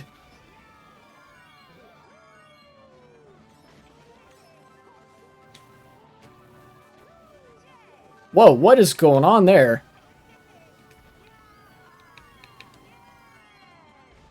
I don't know how that happened. Alright. We'll get you in the air. Yeah.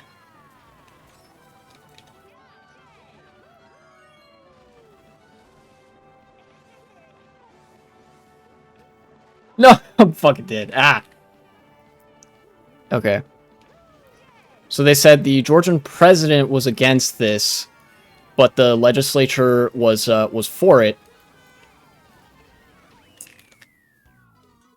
Um, The European Commission has reacted angrily to the bill, calling it very worrying developments. Georgia was given the status of a candidate EU member in December. What consequences does the law have for Georgia's position in Europe? Yeah, I'm going to be perfectly honest with this one. My take on this is not very optimistic, and I can explain what I mean by that. Georgia, geopolitically speaking, geography and location still mean a lot with regards to what you can accomplish politically on the world stage if you're not the United States, because the United States is the most powerful country in the world.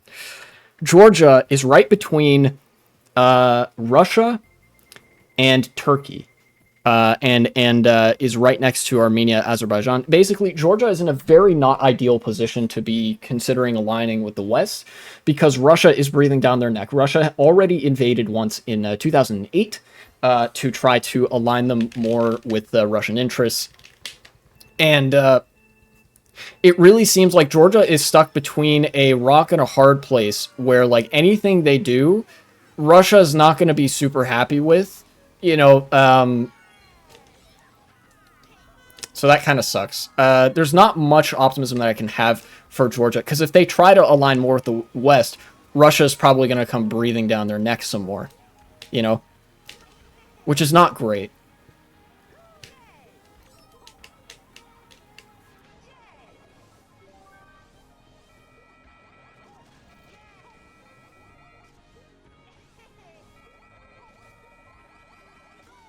You got me. Um, if there are good things in Georgia's future, it's really going to have to wait until Russia has, like, calmed down from doing the geopolitical influence stuff in the way it typically does. That is to say, like, uh, it's going to have to be, like, after the Ukraine war is done. Because Russia is the country with the biggest stick close to Georgia. It's either them or, like, what, Iran? And I don't know if Iran would like it all too much either.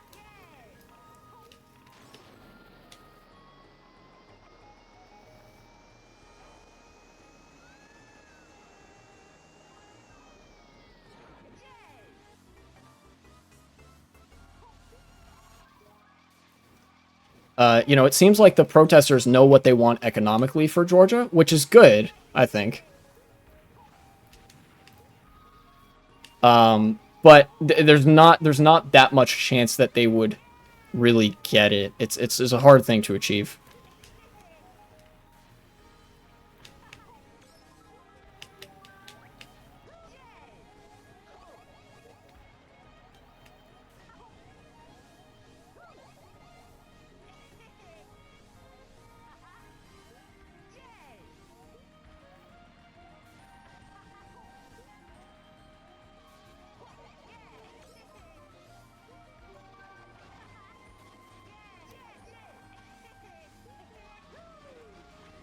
Let's start using this.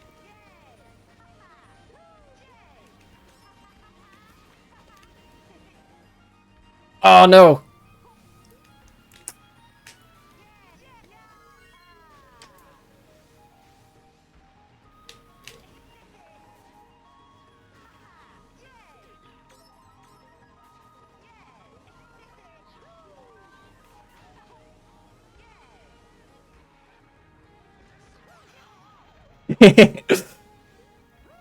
Got him. Very funny. I did that on purpose because I thought it would be funny. I don't think it would have affected the outcome of the race very much, but yeah. Yeah, whether or not this law is passed, it's going to be of very little consequence because Russia's breathing down Georgia's neck either way. And Georgia doesn't have much of a choice but to align with Russia economically. At least until it's like Russia's geopolitical influence is in such a place where they couldn't just invade their neighbors. At that point, I think Georgia has real economic opportunities. But until then, it's like it's just rough. They're located decently far from other EU member states. Like Turkey's not an EU member state. The next closest one I think would be like Greece or Romania, maybe, which is across the Black Sea. You know, even though we're dealing with like an abstract partnership and whatever, it's kind of hard to extend that that far.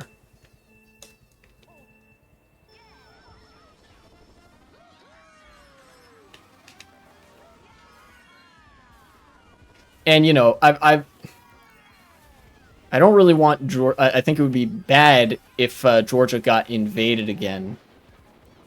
Because, you know, they got beat up pretty bad in 2008 by Russia.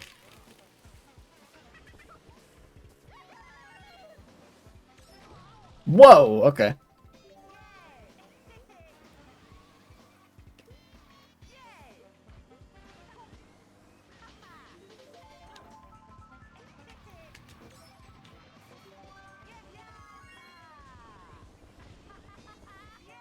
Alright, get me to the next box. Yeah, but yeah, poor Georgia, basically, is what's going on here. I don't know how I missed that.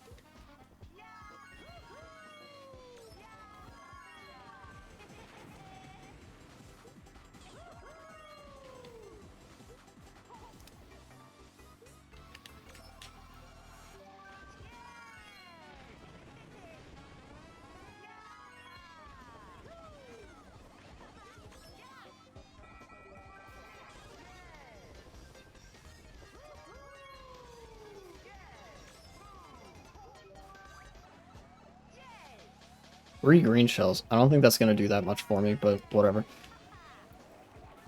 Oh well. I got third anyway.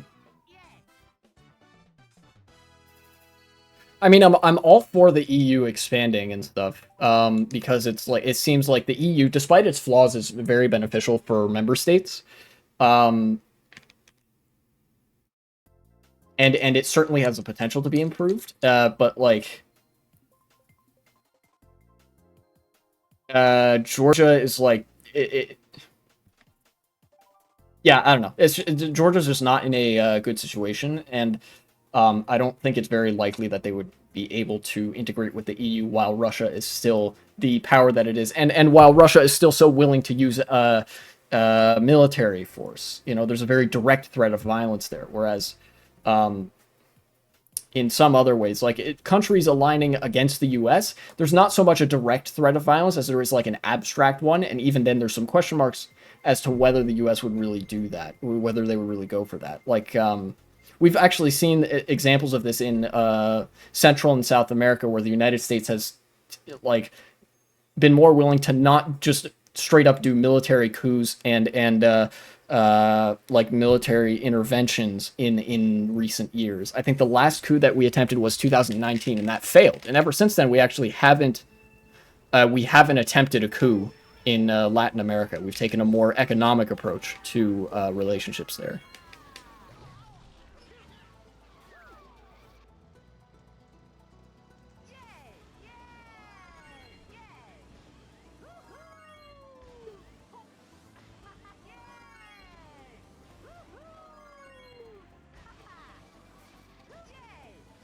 That guy's name is Waluigi, but he's playing as Dry Bowser. I feel like I've been lied to.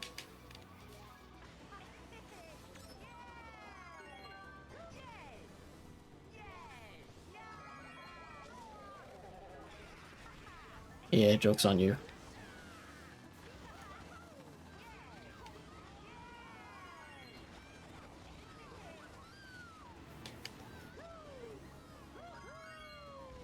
I didn't get an item from that, but I feel like not gambling was probably the correct decision there.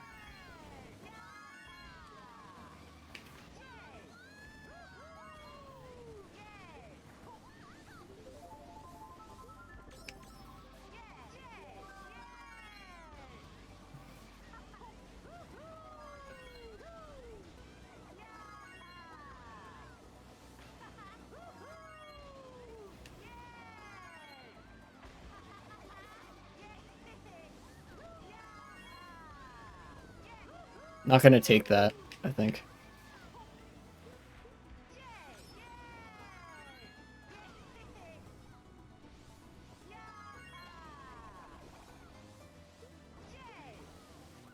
Okay, you can do that with only one mushroom, which I'm pretty impressed by.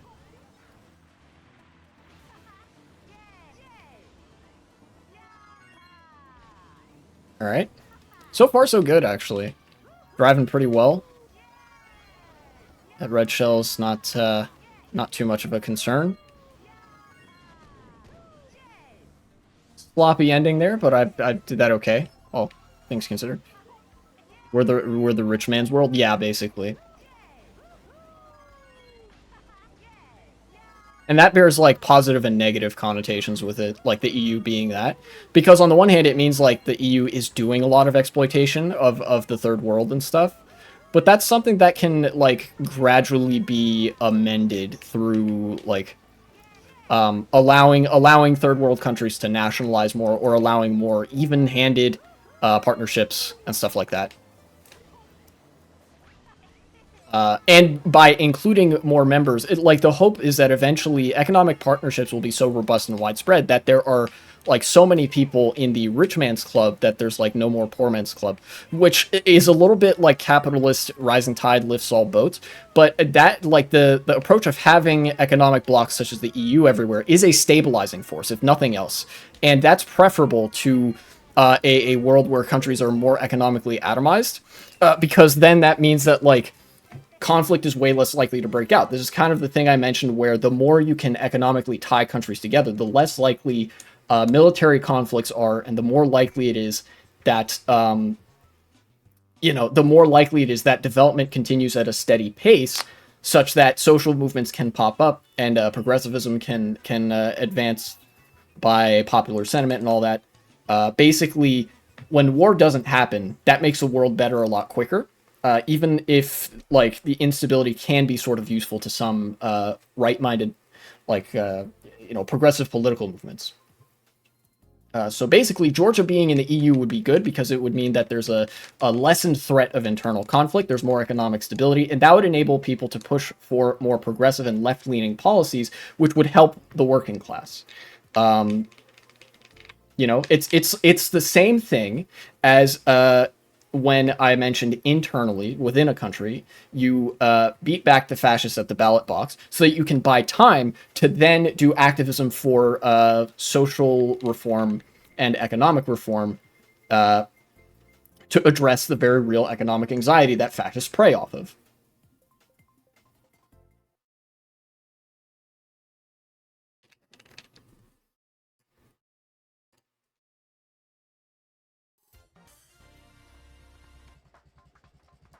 This will be, I think this is going to be the last race. I might cut string just a little bit short, 5 minutes short.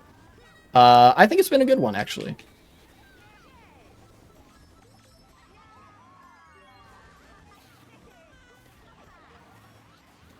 Get me out of here, dude.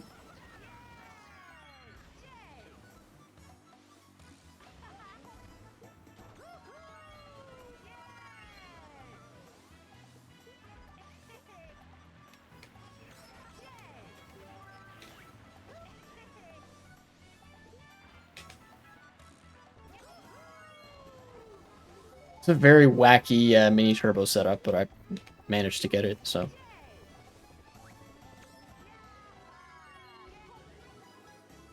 Cruising in first, pretty alright here. Oh, somebody. That's cool.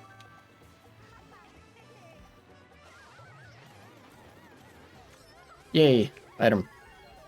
No, it got in box. Oh, jeez. Okay.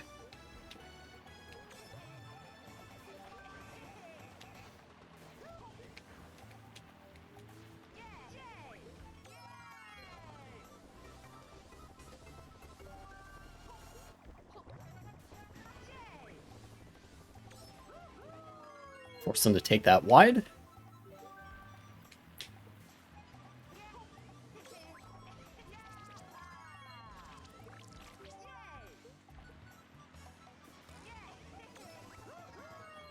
I see.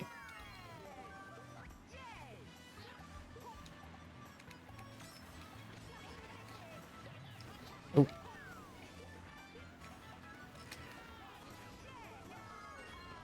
Oh no, third. Okay, well, I raced really well that race.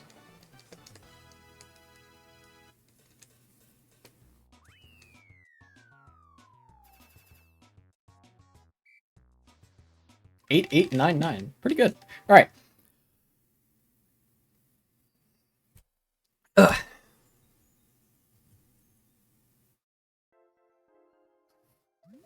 That is all for stream today. I'm going to find somebody to raid. Um, I want to get back to reading stuff as well. Reading stuff would be very nice because it would help me be more informed as to like uh how I could articulate my positions, because sometimes I struggle to articulate things on stream even though I'm like very confident in my political beliefs. Sometimes it's hard for me to like just put sentences together to articulate X, Y, or Z about like how to defeat fascism. That's partly why I reiterated it so many times. It is super important to get down, but also like it would help if I had a very convenient like rhetorical formula to just apply to convey the same sentiment. Anyways, thank you for watching. Thank you for participating, suggesting that content and stuff. It gave me quite a bit to talk about. It was great. And who is live? Lumiru. Oh, you're gonna love this. There's a little thing called the feminist to far right pipeline. It is a very real thing. It sounds kind of bizarre, but hopefully Lumiru is in a good spot to sort of catch you up on it. Raid Lumiru. Yeah, I think the far right, the feminist to far right pipeline is broadly, it's about how like the second wave feminists became TERFs and ultimately just became part of the far right. So have fun.